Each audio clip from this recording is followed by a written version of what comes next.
Belum pernah kita pemerintah menguasai, memiliki jumlah tonase beras sebesar sekarang. Saudara-saudara, ini suatu prestasi. Dan ini prestasi bukan datang begitu. Apalagi pertanian. Pertanian itu yang saya katakan tadi,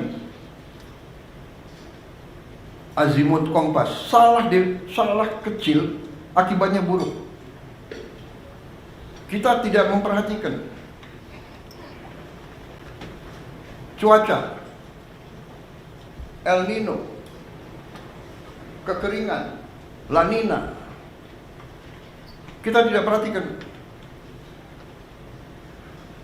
krisis pangan.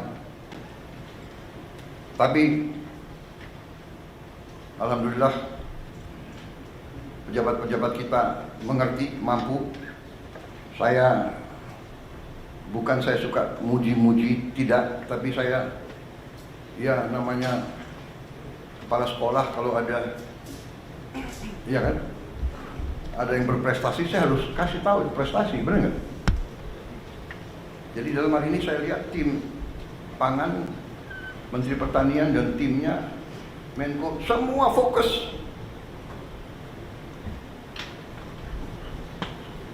Untung aja Menteri Pertanian ada di Jakarta hari ini hadir. Biasanya saya cari nggak ada. Di mana? Kalimantan Barat di mana? Jambi di mana? Duanya menteri dan wakil menteri udah hitam sekali. Berarti ini menteri dan wakil menteri mana benar-benar bekerja.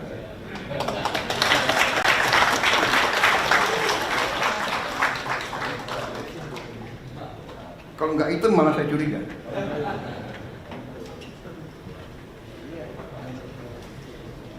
Akhirnya Pak Natalius Pigai pengen jadi Menteri Pertanian. Iya, nggak usah. Dia di ruang AC aja masih.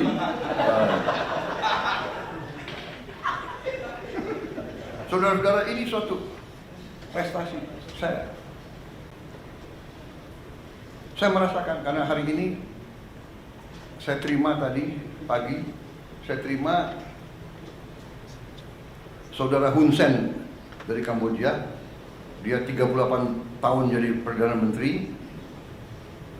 Sekarang dia naik jadi Presiden Senat, ya.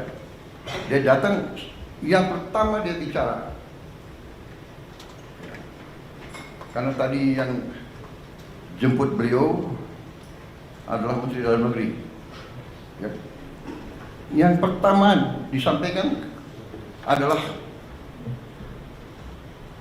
kami perhatikan bahwa prestasi Indonesia luar biasa. Produksi berasnya sangat naik sampai berlimpah. Ini akan berpengaruh kepada kita, karena biasanya Indonesia beli beras dari kita. Tapi tahun ini Kamboja harus cari pasar baru, karena Indonesia tidak akan impor. Benar tadi Mendagri. Datang ketemu saya, itu lagi yang disampaikan. Selamat, sukses, produksi saudara luar biasa. Kemudian kebijakan-kebijakan yang saudara ambil, ya, menjadi perhatian. Kita sih dinilai tidak dinilai, kita hanya kerja, kita tidak mau. Tapi alhamdulillah, ya kan? Dan kita nggak boleh takut. Jadi kalau ibarat kita di kelas, di sekolah, ya kan? Kalau kita belajar benar, kita ikut ujian yang benar, nilai kita bagus, pasti ada yang nggak suka sama kita kan? Yang nggak mau belajar nggak suka sama kita, ya kan? Wah, dia mau lulus sendiri gitu ya.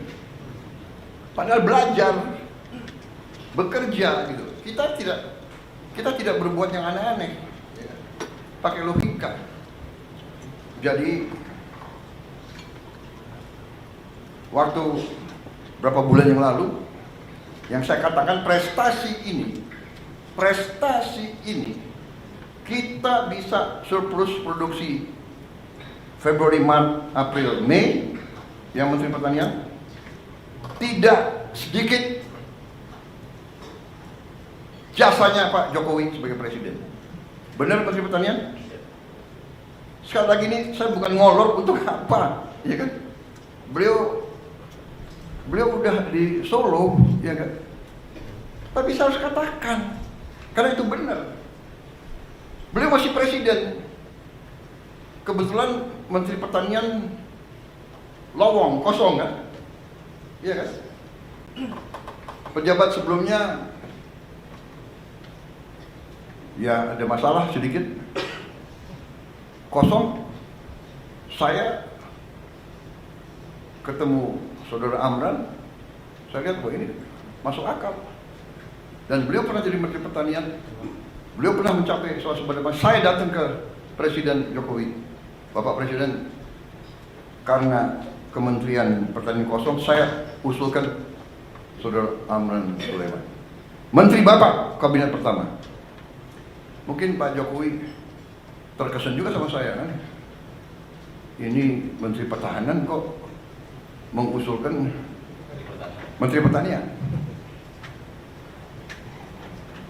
Orang selalu tanya, apa hubungan pertahanan dan pertanian? Iya, tanpa pangan nggak ada tentara. Mau perang pakai apa? Pakai senjata, nggak ada makan. Ya nggak bisa jalan prajurit itu. Dan yang kedua, Menteri Pertahanan waktu itu, ya kan, terpilih sebagai presiden yang akan datang waktu itu. Iya kan?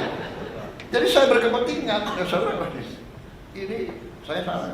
Pak Jokowi, dalam hati Pak Jokowi berpikir pasti begini. Nanti Mas Gibran tanya beliau, tanya Bapak. Ini Menhan saya kan ketua Gerindra. Kenapa nggak usulkan kader Gerindra? Nah, karena saudara-saudara, ini saya ajak. Karena kalau udah urusan negara, bangsa dan rakyat, partai harus kedua. Partai harus kedua. Saya pun dari partai-partai yang ada, saya selalu minta, Anda silakan, tapi saya minta yang saudara ajukan yang terbaik.